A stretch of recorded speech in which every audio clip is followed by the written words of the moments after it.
नागपुर में क्लास चल रहा था 25/9/66 का रात्रि क्लास। बात चल रही थी, मूल बात है पवित्रता की।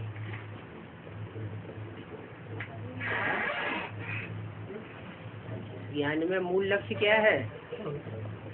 पवित्र रहने का, जिसके लिए ही सारा झगड़ा होता है। क्या घर गृहस्थ में अगर कोई झगड़ा होता है तो पवित्रता के लिए होता है।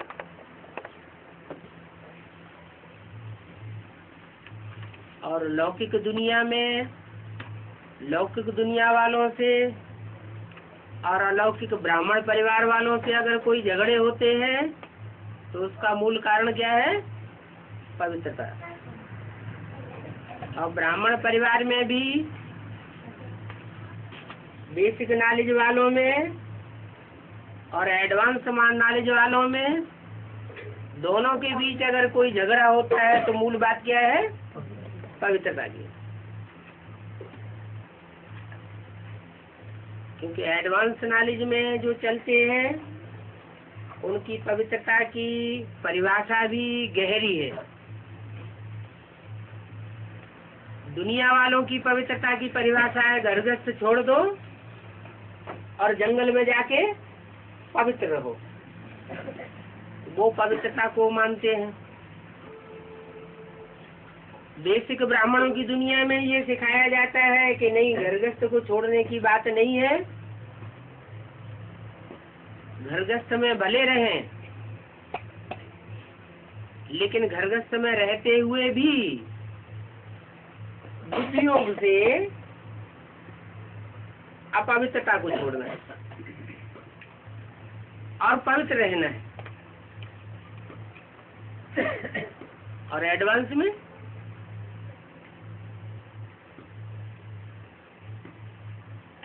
में तो और ही आगे की बात बताई जाती है। क्या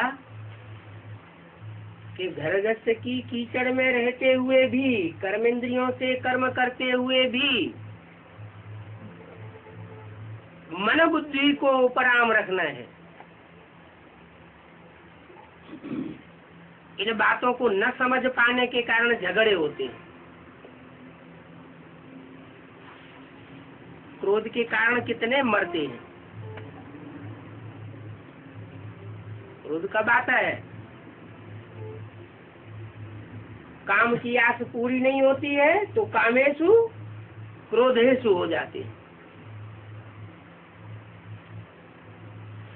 इसलिए बाप ने बहुत सहज बताया है कि याद करना है। किसको याद करना है?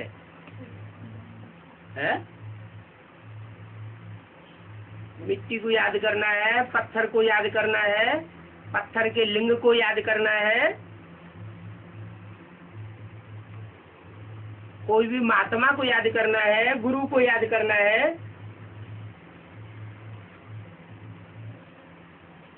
देवता को याद करना है। किसको याद करना है? ऊंच ते ऊंच जो एवर प्योर है। कौन? शिव बाप या शिव बाबा? शिव बाबा। बाप तो बिंदु, बिंदु बिंदु आत्माओं का बाप ज्योति बिंदु। उसके एवर प्योर और नॉन प्योर होने की बात ही नहीं। बिंदी के लिए नहीं कहा जाएगा पवित्र। बिंदी जब शरीर में प्रवेश करे और शरीर में प्रवेश करके शरीरधारियों के संसर्ग संपर्क में आते हुए भी उस पर संग का रंग कोई भी न लगे तो उसको कहा जाता है एवर प्योर। उसकी यादगार क्या है? गांव गांव में, शहर शहर में, देश विदेश में शिवलिंग रखा हुआ है जलाधारी के साथ। वो यादगार ये साबित करती है कि एक शिव सुप्रीम सोल ही ऐसा एवर प्योर है और वो लक्ष्य देता है। क्या लक्ष्य देता है? कि दूरबाज खुशबाज होने की बात नहीं है। क्या बात है? भले साथ में रहो, लेकिन बुद्धि को कंट्रोल करो। बुद्धि का लगाव, बुद्धि का अटैचमेंट नहीं जाना चाहिए। ये है असली पवित्रता। तो बताया कि याद करना है। याद XYZ कोई को भी याद नहीं करना है। किसको याद करना है? जो ऊंच ते ऊंच पाटधारी है। क्या? ऊंच ते ऊंच और नीच ते नीच, ये परमधाम की बात है या इस दुनिया की बात है? इस दुनिया की बात है। इस दुनिया में रह करके जो कर्मेंद्रियों से ऊंच से ऊंच पाठ बजा के दिखाए और एवर प्योर साबित होकर के दिखाए, वो है ऊंच।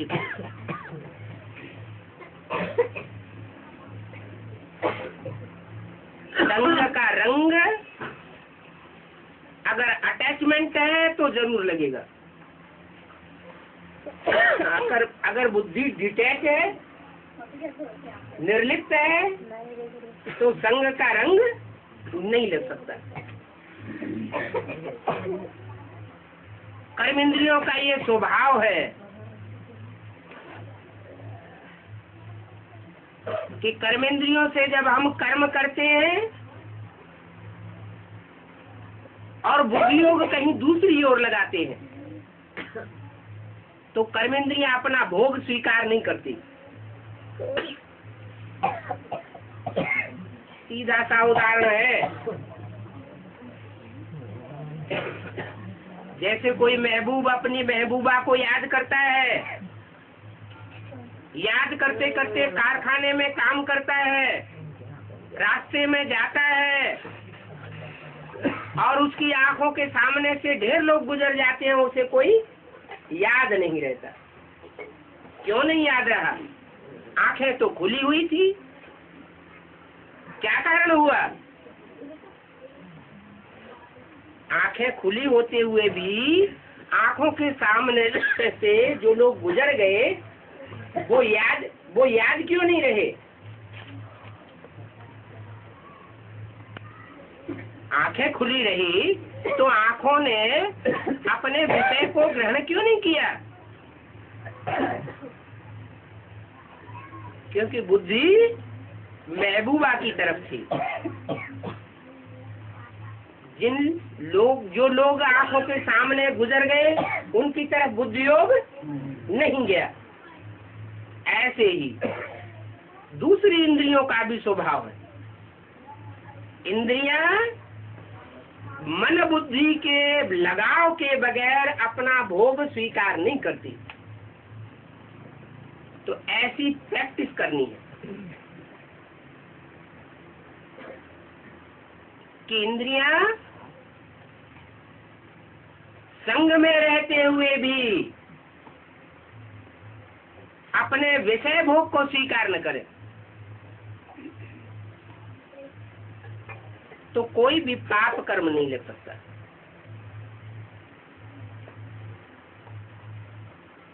फिर इसके लिए हमको सैंपल किसको रखना है?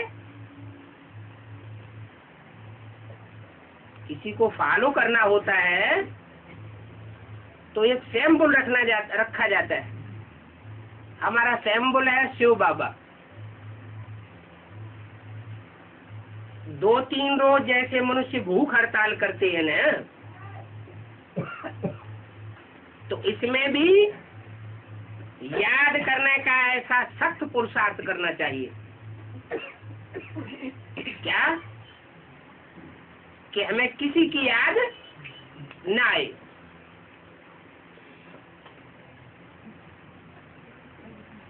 तो हम 2-3 दिन इकट्ठा याद में रहते।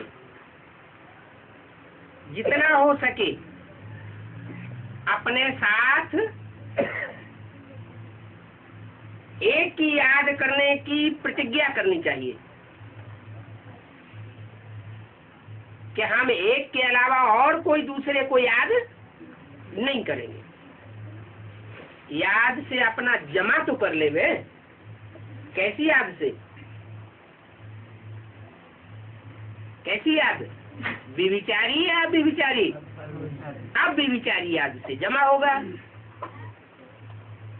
खंडित याद होती रहेगी, दूसरों के बीच में याद आती रहेगी, तो घाटा होता जाएगा। सबसे अच्छी बात यह है, चलते फिरते भोजन पर याद की टेव डाल लेनी है। क्या? बैठ कर याद करना वो बड़ी बात नहीं। बड़ी बात क्या है? कर्म करते हुए भी, जैसे चलते हैं, भोजन करते हैं, उस समय भी हमें याद रहे तो क्या होगा? भोजन में आसक्ति नहीं होगी। जैसे लगाव पूर्वक कोई चीज खाई जाती है तो वो चीज बार बार याद आती है। बड़ा अच्छा भोजन था, कितना स्वादिष्ट रसगुल्ला था,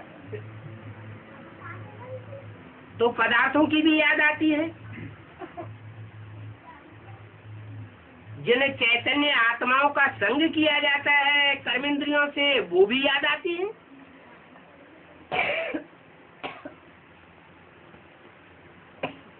तो वो विविचारी याद है।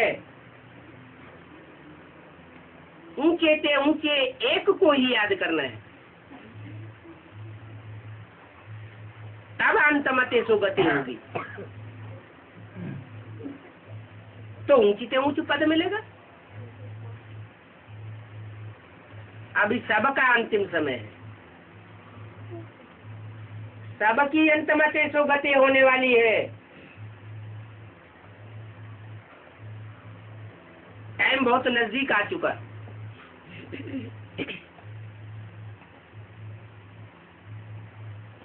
इस दुनिया का विनाश सामने खड़ा हुआ है। जैसे अर्जुन से गीता में भगवान ने कहा, ए अर्जुन, ये सब मरे पड़े।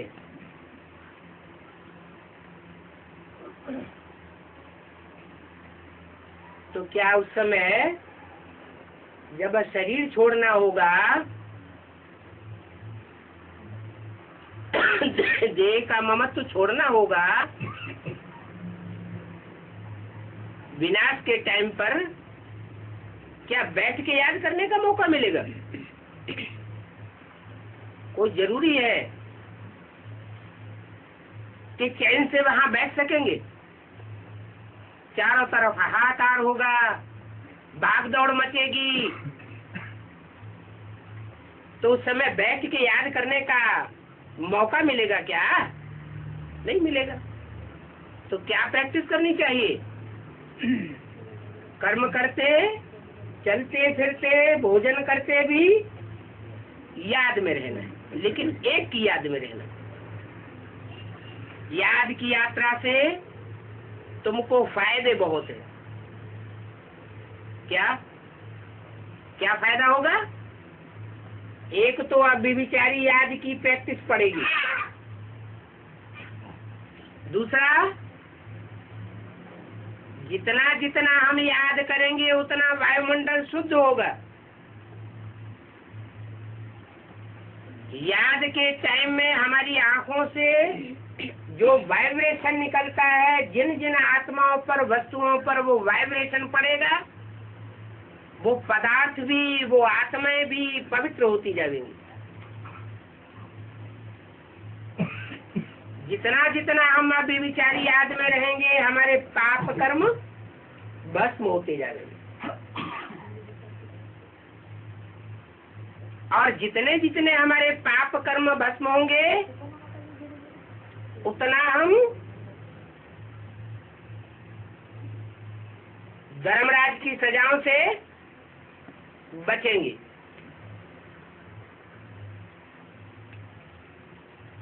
और धर्मराज की सजाओं से जितना जितना हम बचेंगे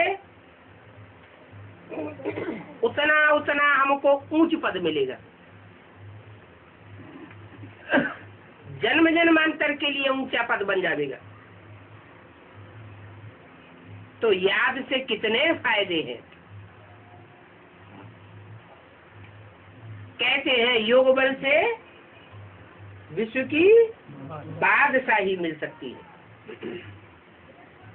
तो जब सारे ही विश्व की बादशाही मिल सकती है, जो विश्व की बादशाही आज तक हिस्ट्री में बड़े बड़े महत्वाकांक्षी हुए, उन्होंने भी विश्व की बादशाही प्राप्त नहीं कर पाई। उन्होंने सोचा कि बाहुबल से हम सारी दुनिया को जीत लेंगे। हिटलर, नेपोलियन, मुसोलिनी, कोई भी विश्व के ऊपर विजय प्राप्त नहीं कर सके। ऐसी विश्व की बादशाही योग बल से प्राप्त हो सकती है, तो योग बल से क्या नहीं प्राप्त हो सकता।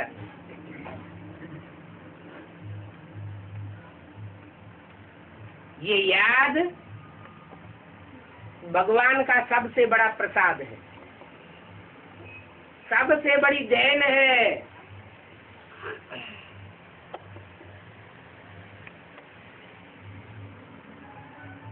जो इच्छा करे हो मन माही, हरि प्रसाद कछु दुर्लभ नहीं। कोई भी इच्छा करो, याद के बल से वो इच्छा पूर्ण हो सकती है। याद में इतनी ताकत बताई, उस गीता में भी जो मनुष्यों की लिखी हुई है उसमें भी बताया कि संपूर्ण 100% याद में रहने वाला सारी दुनिया का संहार कर दे, सारी दुनिया की हत्या कर दे, तो भी उसके ऊपर कोई पाप नहीं लगेगा। और इससे ज्यादा क्या हो सकता है। तो याद का प्रताप बहुत कुछ कर सकता है, निगेटिव भी कर सकता है, पॉजिटिव भी कर सकता है।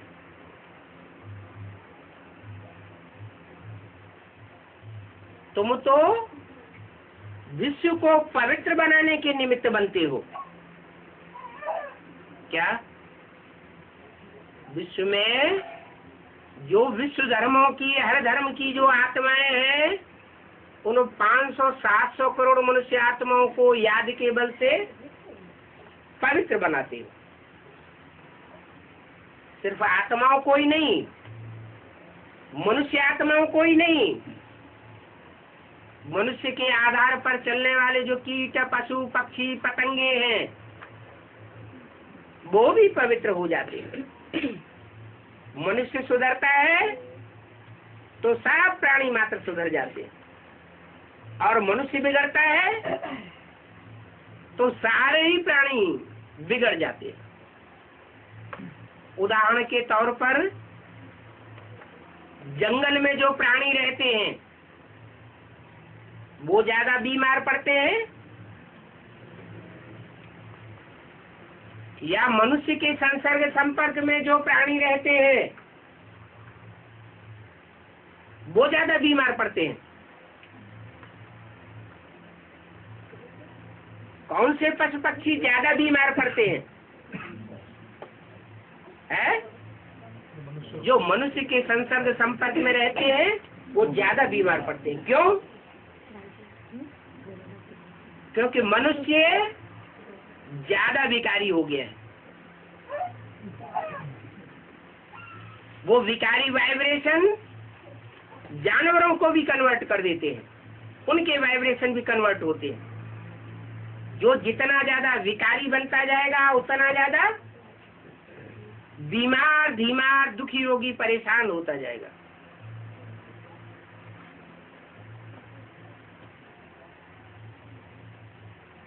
तो जब तुम विश्व को पवित्र बना सकते हो याद की यात्रा से, तो भोजन तो कोई बड़ी बात नहीं है। क्या भोजन कहीं बाई चांस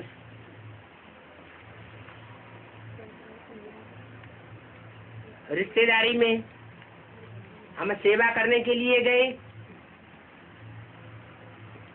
और वो रिश्तेदार नाराज हो जाते हैं कि तुम हमारे घर का भोजन क्यों नहीं खाते, हम क्या भंगी हैं? तो ऐसी याद की तीखी यात्रा में रह करके भोजन करेंगे तो वो भोजन विपरीत असर नहीं डालेगा। भोजन को पवित्र बनाना भी कोई बड़ी बात नहीं है। जब भोजन बनाते हो तो बाप की याद में रह करके भोजन बनाते हो तो वो पवित्र बनता है। अगर व्यभिचारी याद में रह करके तुम भोजन बनाते हो तो भोजन भी क्या हो जाएगा? अपवित्र हो जाएगा, भले तुम अपने हाथ से बनाते हो। तो भोजन को परिवर्तन करना, पवित्र बनाना, ये कोई बड़ी बात नहीं है। बाप को याद करके दृष्टि दी, बस याद में भोजन खाओ। मिलिट्री के लोग होते हैं, उनको तो कैंटीन में खाना पड़ता है, उनको कंपल्सन है कि वो अपने हाथ से भोजन बनाकर नहीं खा सकते। युद्ध के मैदान में जाएंगे तो उन्हें बना बनाया भोजन लेना ही पड़ेगा।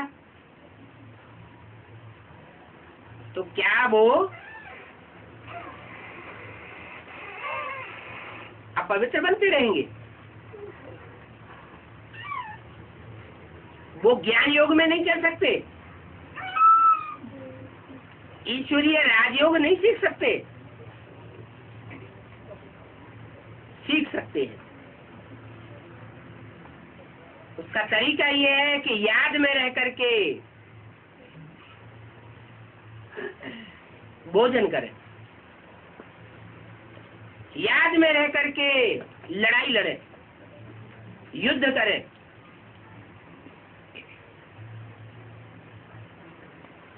मूल बात है विकार की। विकारी दृष्टि वृत्ति नहीं होनी चाहिए, इसमें खबरदार रहना है, क्योंकि विकारों की ही कट चढ़ती है। काहे के ऊपर? किसके ऊपर कट चढ़ती है? आत्मा के ऊपर। मनसा में विकार बहुत तूफान लाते हैं। विकार माना माना विपरीत, कार माना कर्म। जो श्रीमत के बरखिलाफ कर्म है वो बहुत तूफान लाते हैं। तो मनसा में जो तूफान आते हैं विकारों के, इन पर ही बहुत मेहनत करनी है। बाकी बाप बच्चों को कोई तकलीफ थोड़े ही देंगे। सीढ़ी पर समझाना बहुत अच्छा है। क्यों?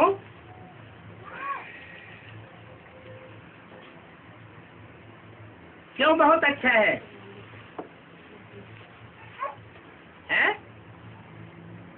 सीढ़ी ये बात दिखाती है कि सतयुग में जब देवताएं आत्मिक स्थिति में एकाग्र होते हैं तो कितने सुखी रहते हैं। 16 कला संपूर्ण आत्मा होती है एकाग्रता में। त्रेता में 2 कलाएं कम हो जाती हैं। जो शेष इंद्रियों की याद थी सतयुग में, मुख के प्यार की पैदाइश थी, वो त्रेता में आते आते देहभान थोड़ा नीचे उतर जाता है।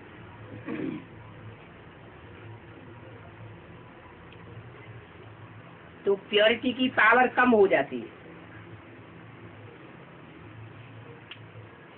द्वापर युग में वो जो देवताएं सतयुग त्रेता में थे, श्रेष्ठ इंद्रियों से आचरण करते थे,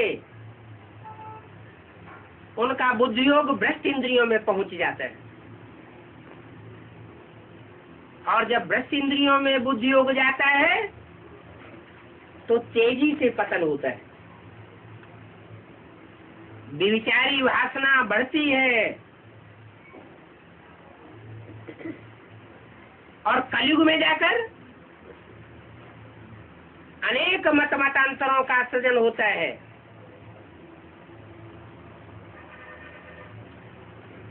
और सब मनुष्य आत्माएं अपने बुद्धियोग को खो बैठती है, तो कलाहीनता हो जाती है। तो सीढ़ी पर समझ सकते हैं कि एकाग्रता बहुत बड़ी चीज है। कलयुग के अंत में तो परमात्मा को ही सर्वव्यापी बताई देते, तो बुद्धियोग और ही ज्यादा भटक जाता है कण कण में।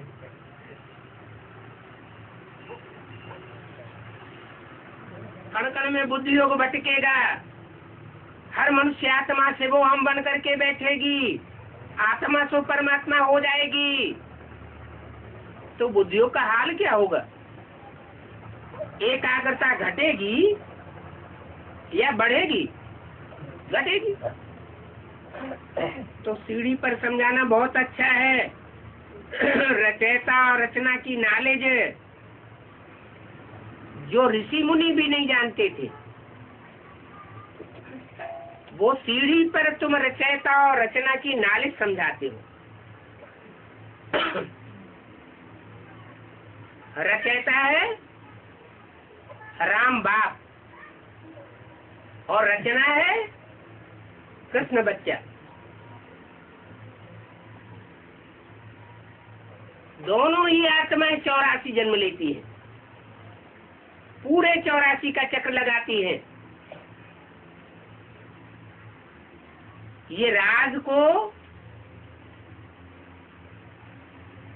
प्राचीन ऋषि मुनि नहीं जानते थे।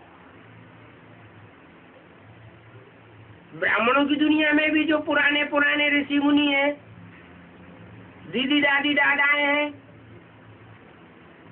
वो भी नहीं जानते हैं कि सृष्टि में प्रैक्टिकल में रचयिता कौन है।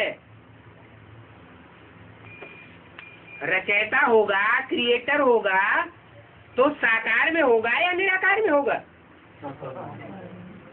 साकार में होगा। और उसकी जो फर्स्ट क्लास क्रिएशन होगी,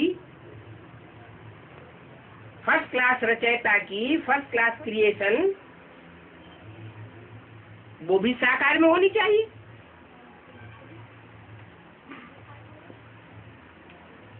तो रचयिता कौन और रचना कौन? फर्स्ट क्लास रचना कौन? और फिर पहली रचना कौन?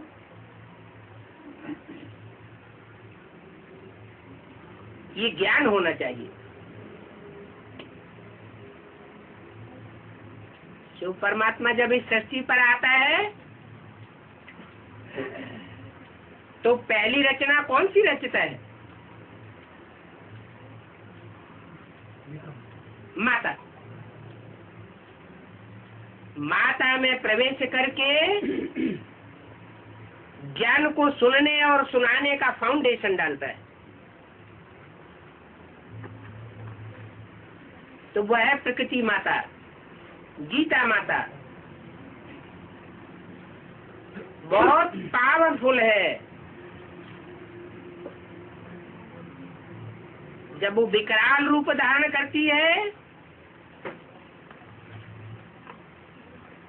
तो महाकाली बन करके सब असुरों का संहार कर देती है।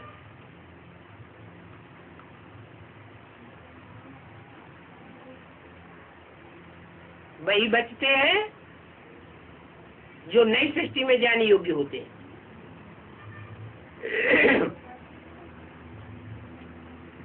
तो सीढ़ी की चित्र में रचना और रचयिता की नॉलेज है।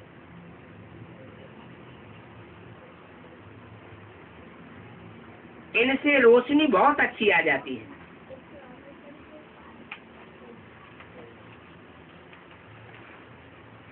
छह बाई 8 फुट के फोल्डिंग चित्र बनाने चाहिए।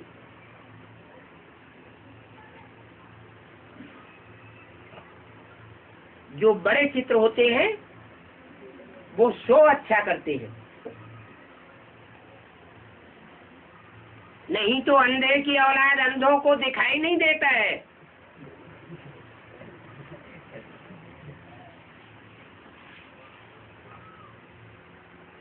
बच्चों की विजय तो होगी ही। निश्चय बुद्धि विजय थे। कौन से बच्चे जीतेंगे? जो निश्चय बुद्धि होंगे।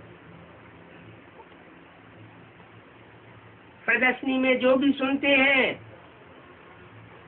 तो स्वर्ग में तो आ जाएंगे, हैं?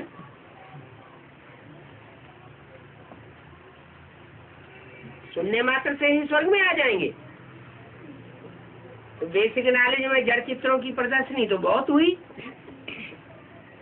तो जिन्होंने भी प्रदर्शनी सुनी वो सब 84 जन्म लेने वाले देवता बन जाएंगे क्या? स्वर्ग में आ जाएंगे? नहीं आएंगे, समझने वाले आएंगे। समझने वाले चित्रों को समझ जब आते हैं तो समझने के लिए तो आते हैं, हैं? वो जो जड़ चित्र बनते हैं प्रदर्शनी के बेसिक नॉलेज में समझाने के लिए, तो जो भी आते हैं वो समझने के लिए तो आते हैं। तो जितने भी समझने के लिए आते हैं वो सारे 84 जन्म लेने वाले देवता बन जाएंगे, स्वर्ग में आ जाएंगे। जो समझेंगे वही आएंगे, जो नहीं समझेंगे वो नहीं आएंगे। अरे जड़ चित्रों को क्या समझना है? चैतन्य चित्र को समझना है। चैतन्य चित्र बनाने हैं और चैतन्य चित्रों पर समझानी देनी। सबसे पहला चित्र बनता है त्रिमूर्ति का। क्या जड़ चित्रों में भी सबसे पहला चित्र कौन सा बना? त्रिमूर्ति। और चैतन्य चित्रों में भी पहले चित्र बनता है त्रिमूर्ति का। 3 सीट फिक्स होंगी कि हो गई है? 3 सीट फिक्स हो गई। इस सृष्टि पर ब्रह्मा का प्रैक्टिकल चित्र चैतन्य में पार्ट बजाने वाला कौन? साकार में होना चाहिए। विष्णु का पार्ट बजाने वाला साकार कौन? जिसमें ला और लव दोनों का बैलेंस हो।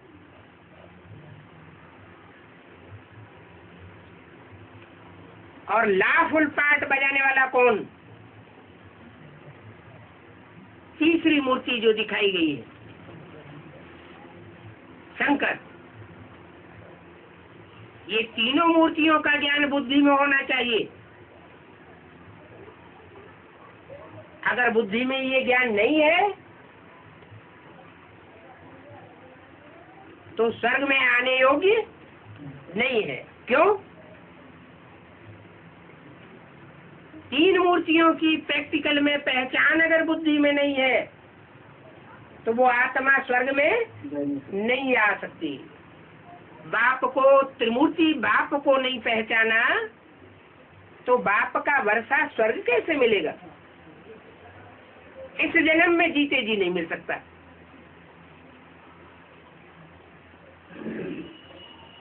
अगले जन्म में मिल सकता है, माना 82-83 जन्म का प्राप्ति कर सकता है, लेकिन 84 जन्म की प्राप्ति नहीं कर सकता। तो प्रदर्शनी में जो भी सुनेंगे वो स्वर्ग में आ जाएंगे। कौन सी प्रदर्शनी में? चैतन्य चित्रों की प्रदर्शनी में जो सुनेंगे वो स्वर्ग में आ जाएंगे। परंतु सिर्फ सुनने का पुरुषार्थ नहीं करना है, उच्च पद पाने का पुरुषार्थ करना है। सुनना सुनाना ये तो भक्ति मार्ग में भी 63 जन्म होता आया। नई दुनिया में जाकर प्रजापद पाना ये कोई बड़ी बात नहीं है। बड़ी बात क्या है? नई दुनिया में राजयोग के द्वारा राज घराने में आने का पुरुषार्थ करना। कम से कम 16,108 की लिस्ट में तो आवे। जो प्रिंसेस बनते हैं, राजा महाराजा बनते हैं, महाराजा महारानियां बनते हैं,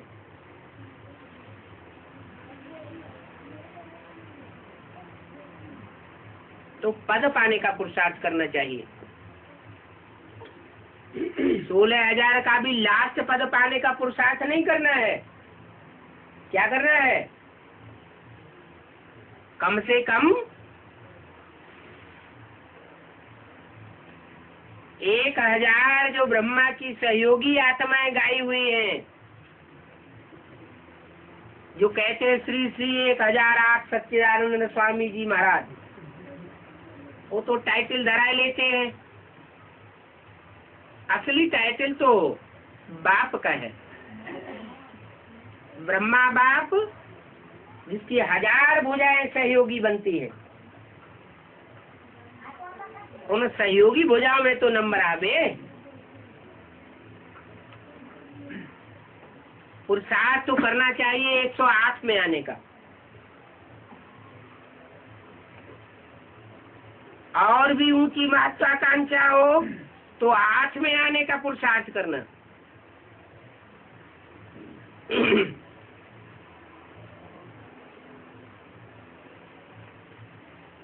नशा रहना चाहिए। हम गॉड फादरली स्टूडेंट हैं। भगवान बाप हमको पढ़ाता है। क्या पढ़ाई पढ़ाता है?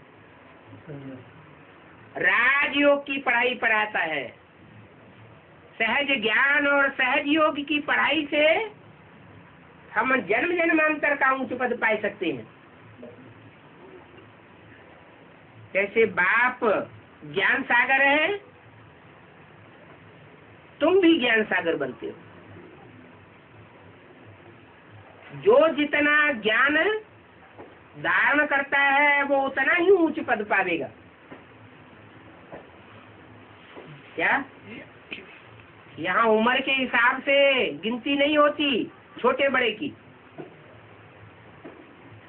या ज्ञान में कोई बहुत पुराना आया हुआ है, कोई नया नया अभी अभी आया हुआ है, तो उस बात से छोटे बड़े की गिनती नहीं होती। किस बात से गिनती होती है?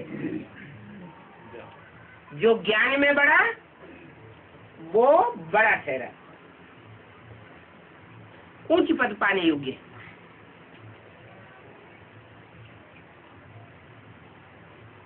फिर ज्ञान के ही पंडित बन करके नहीं रह जाना। क्या? रावण क्या था? ज्ञान का प्रकांड विद्वान था।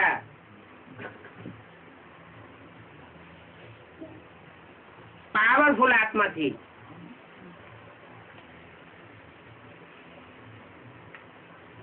लेकिन लेफ्टिस्ट बन के रह गया। राइटियस नहीं बन पाया। मुक्ति प्राप्त होती है लेकिन जीवन मुक्ति नहीं मिलती। तो बाप ज्ञान का सागर है तो तुम भी मास्टर ज्ञान सागर बनते हो। ज्ञान के साथ साथ प्यार का भी सागर बनना है। गाते हैं ना, तू प्यार का सागर है। तो प्यार के सागर के बच्चे भी कैसे होना चाहिए? मास्टर प्यार के सागर होना चाहिए। वो तो तभी ही होंगे जब आत्म की स्थिति वाले होंगे। स्वयं को आत्मिक रूप में प्रैक्टिस करें याद करने की, और दूसरी आत्माओं को भी जब देखें, जब उनसे बात करें, तो क्या प्रैक्टिस पक्की होनी चाहिए कि हम स्टार आत्मा से बात करते हैं।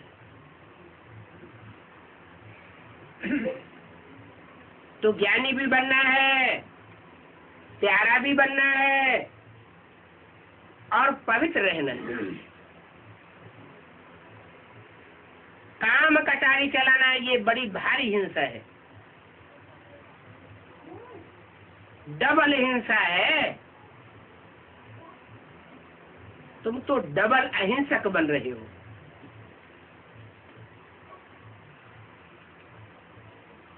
तुम स्थूल हिंसा भी नहीं करते हो और सूक्ष्म हिंसा भी नहीं करते हो। तुम जानते हो सतयुग में अहिंसक कोई भी बात, वो हिंसा वाली कोई बात नहीं होती।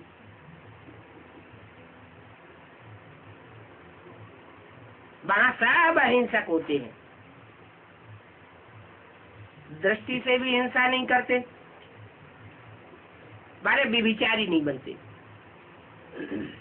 राधा की दृष्टि कृष्ण में डूबेगी, कृष्ण की दृष्टि राधा में डूबेगी, वहां व्यभिचार होता ही नहीं।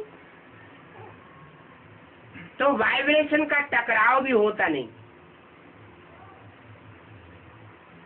आंखें लाल पीली होती नहीं, दृष्टि में भी क्रोध नहीं आता। बाप ने समझाया है ये महाभारत लड़ाई तो नामी ग्रामी है।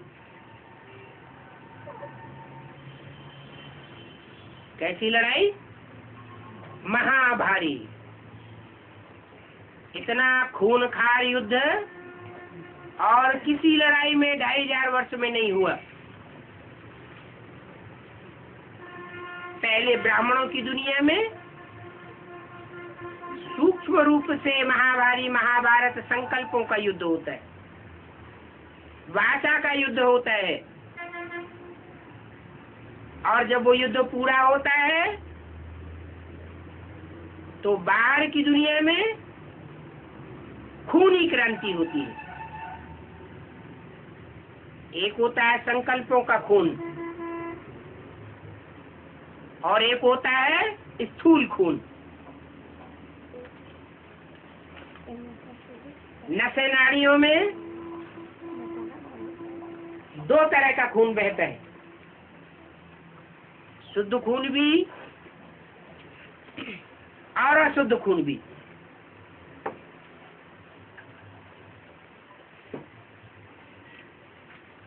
तो 2 सेनाएं, एक आसुरी और दूसरी देवताई। दैवी सेना श्रेष्ठ संकल्प धारण करती है,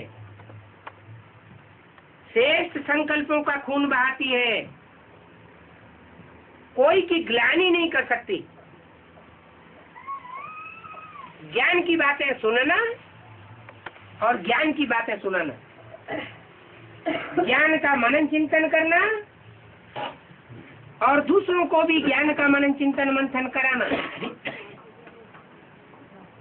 न किसी की व्यक्तिगत ग्लानि करना और न ग्लानि सुनना। ये किसका काम? देवताओं का।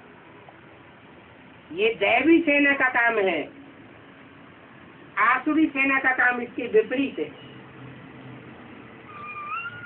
वो ज्ञान की जगह क्या सुनावेंगे?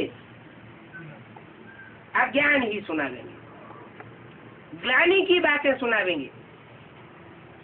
तो आसुरी पक्ष है, ग्लानि सुनाता है। जो ग्लानि सुनाता है उनका हिस्ट्री में नाम पड़ता है मुगल। क्या?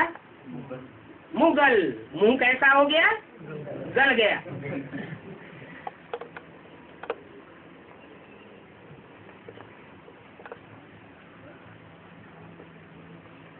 तो ये लड़ाई सामने खड़ी है। क्या? एक सेना ग्लानि का ही इंजेक्शन लगाती रहती है और दूसरी सेना बाप से जो मिला हुआ ज्ञान है उसे ज्ञान का इंजेक्शन लगाती है।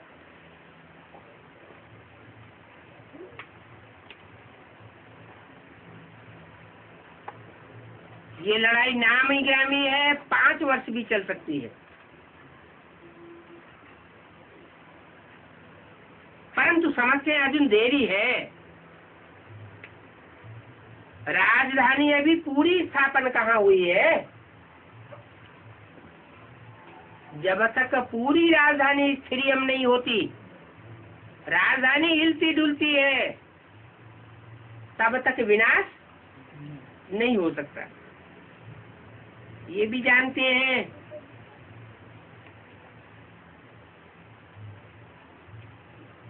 सब देश एटॉमिक बम्स बनाए रहे हैं।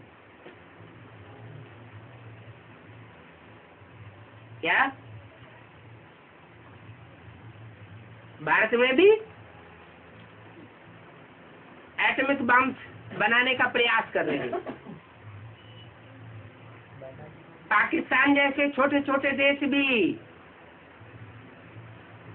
एटॉमिक बम्स बनाए रहे हैं। बड़े बड़े देशों की तो बात छोड़ो।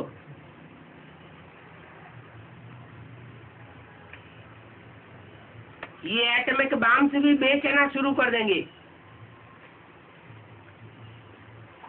और बच्चों ने विनाश का साक्षात्कार भी किया है।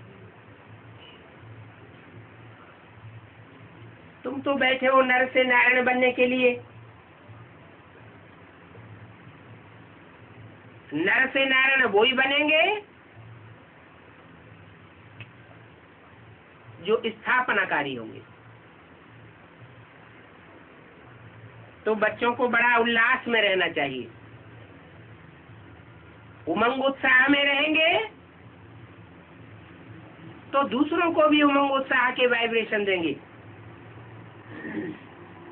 गिरना नहीं चाहिए। संकल्पों में भी नेगेटिव संकल्पनाएं, गिरे हुए संकल्पनाएं, वाचा भी गिरी हुई न निकले, हल्की वाचा न निकले। हार नहीं खानी चाहिए। काम विकार की चोट खाना खराब कर देती है। बहुत संभाल करनी है। फिर भी माताएं पुकारती हैं, हमको नगन करते हैं। लेकिन माताएं हो चाहे भाई हो, काम महाशत्रु तो दोनों का है। भले भाइयों को बाबा ने दुर्योधन दुशासन कह दिया, लेकिन दुर्योधन दुशासन की एक्टिविटी के प्रभाव में क्यों आना चाहिए? माताओं का मन चंचल क्यों होना चाहिए? अगर प्रभावित होती है तो उनकी प्रजा बनना पड़े। वाचा से प्रभावित होती है, उनके वाइब्रेशन से प्रभावित होती है, विकारी दृष्टि से प्रभावित होती है या कर्मेंद्रियों से प्रभावित होती है, तो प्रजा बनने की शूटिंग होती है। बुद्धि एकदम प्रभावित नहीं होनी चाहिए।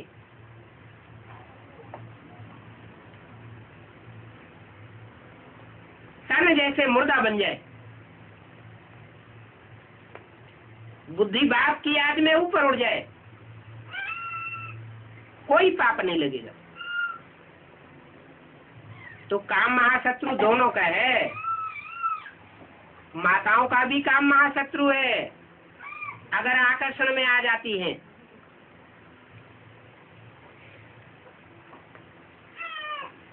दुनिया में तो देखो कितने वैश्याओं के घर हैं। क्या बाप तो कहते हैं घर घर में वैश्यालय है। अगर पति पत्नी पर बलात्कार करता है तो विशेष दुनिया हुई ना।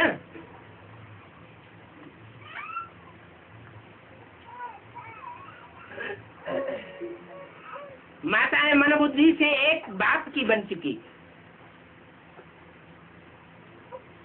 मन बुद्धि से उन्होंने तन मन धन सब बाप का बनाई दिया।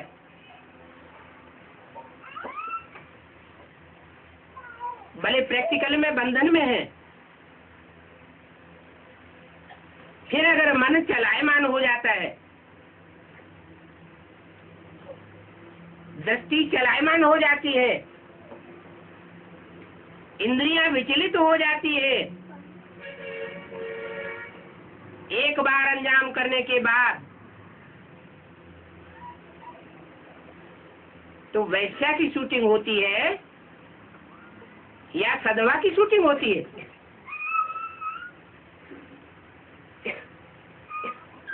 बाप कहते हैं अभी वैश्यालय नहीं बनाना है। माताएं ये कार्य कर सकती हैं। माताओं को सबको सूपनखा पूतना का टाइटल नहीं मिला हुआ है। पुरुषों को तो सबको टाइटल मिल गया। सब पुरुष दुर्योधन दुशासन है। वो खुद में अपने में परिवर्तन नहीं ला सकते। शक्तियां आगे बढ़ सकती हैं। अभी बाप आए हैं शिवालय बनाने, तो बाप का सहयोगी बनना है। किसी भी हालत में शिवालय बनाना है, वैश्यालय नहीं बनाना। वाइब्रेशन बिगड़ने नहीं देना।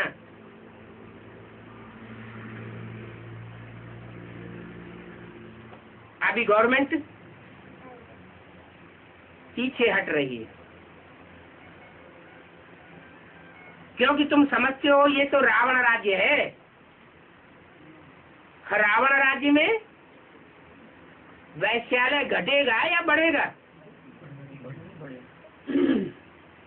पढ़ाई ऐसी पढ़ाई जा रही है विदेशी सभ्यता की। बाप कहते हैं ये डॉगली पढ़ाई है,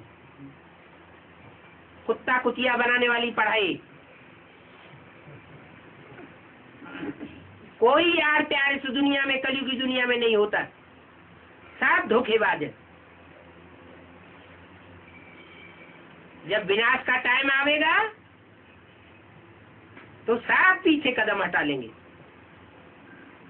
जैसे एक नजारा दिखाया था कराची में, हिंदुस्तान पाकिस्तान का बंटवारा हुआ तो जो 7 सालों में बांध बांध करके रखते थे, मेरी बेटी, मेरी पत्नी, मेरी बहन, वो साथ छोड़ के भाग गए।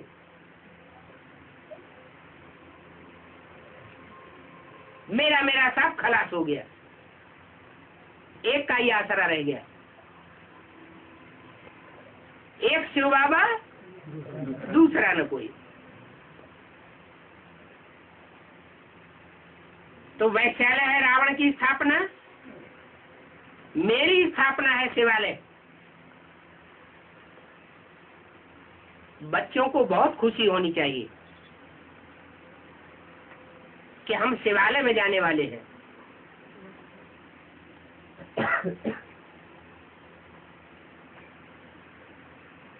कितने जाएंगे शिवालय में? है 9 लाख आत्माएं शिवालय में जाएंगी। उनमें भी जीते जागते कितने जाएंगे? कुछ तो शरीर छोड़ के जाएंगे, वो तो बच्चे के रूप में जन्म लेंगे। जो अपने शरीर को ही रिजुविनेट करके जाएंगे वो माता पिता के रूप में होंगे नई सृष्टि में। बाकी 9 लाख के अलावा जितने भी जाएंगे वो कम कलाओं वाले बनेंगे। यहाँ कच्चे ब्राह्मण बनते हैं, पूरा ज्ञान नहीं उठाते, तो वहाँ कच्चे देवता बन पड़ते हैं। 15.5 कला संपूर्ण देवता बनेंगे, उससे भी नीचे बनेंगे। फिर आखिरी जन्म लेने वाले बनेंगे, उससे भी कम जन्म मिलेंगे। और उसका अंजाम क्या होगा? जब द्वैतवादी युग द्वापर शुरू होगा तो दूसरे धर्मों में कन्वर्ट हो जाएंगे। कच्ची आत्मा ही कन्वर्ट होती है। देवी देवता सनातन धर्म का जो पक्का होगा वो कभी कन्वर्ट होकर के दूसरे धर्म में जा नहीं सकता। तो हर एक बच्चे को अपने लिए पुरुषार्थ करना है। बाप के पास तो सब बच्चे हैं। क्या कहा? सब बच्चे हैं, माने 500 करोड़ बाप की प्रजा है, सब बच्चे हैं। कोई भी धर्म के हो, बाप तो सबको पुरुषार्थ कराता है। सबका हक है बाप से वर्षा पाने का। एक बाप से सब वर्षा पाते हैं। कोई मुक्ति का पाते हैं, कोई जीवन मुक्ति का पाते हैं। इसलिए अब बच्चों को आत्माभिमानी बनना है।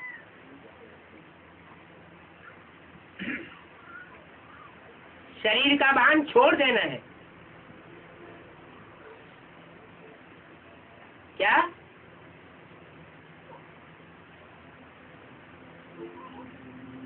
ऐसे नहीं कि हम तो अभी बच्चे हैं ना, बाप तो बाप है। नहीं, हम बाप के बच्चे हैं। अपने कुल का फखुर होता है ना। कौन से बाप के बच्चे हैं? हमारा बाप सूर्य है, तो हम कौन से वंश के हुए? हम सूर्यवंशी बच्चे हैं। अपने कुल का फखुर रहना चाहिए। आप कहते हैं मैं आता ही भारत खंड में हूँ। क्या? अरब खंड में नहीं आता हूँ, इस्लामी में, क्रिश्चियन खंड में नहीं आता हूँ, कोई यूरोपीय में आ जाऊं या क्रिश्चियन धर्म में कन्वर्ट होने वाले में आ जाऊंगा।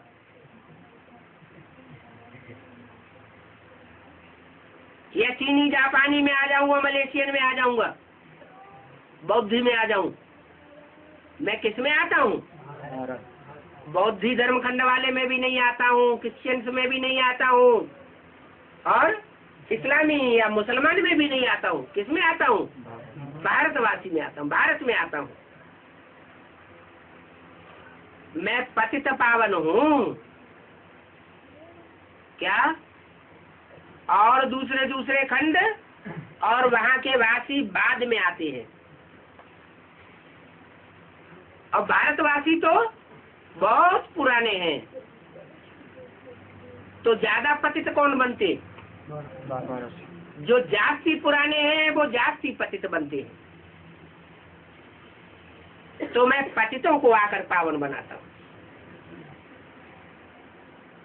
अब आकर के लिबरेट कर रहे हैं। ये किसको पता ही नहीं है। क्या? दूसरे धर्म खंड वालों को पता नहीं है क्या कि बाप आकर के दुख दर्दों से मुक्ति दिला रहे हैं।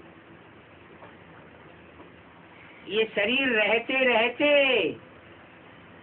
जीते जागते दुख दर्दों से मुक्ति पानी है,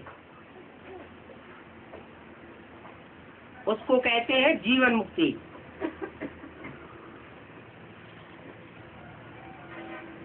आगे चल करके पता लगेगा।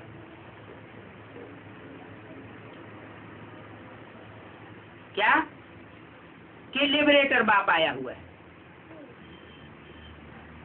ये सीडी आज के चित्र अखबारों में भी डाल देंगे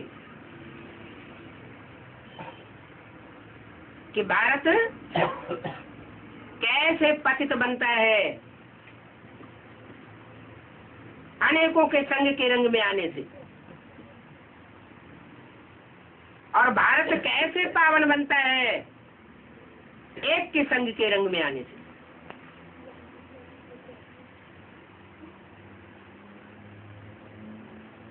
ओम शांति।